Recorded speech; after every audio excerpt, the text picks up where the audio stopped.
easy as that. Pinipilit niya.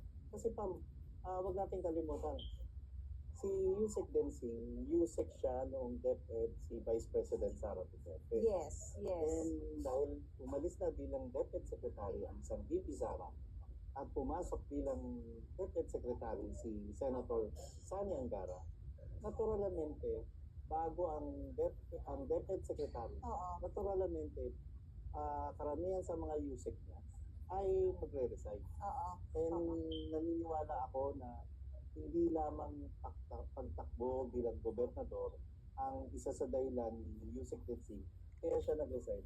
Kasi kaya rin siya nag-resign para bigyan daan naman ang bagong sekretary ng DepEd na pumili ng magiging Yusek na. Makapagpaupo nung kung sino yung aligned sa kanyang practices, principles, or core values, di ba? Kasi ito, totoo naman, itong mga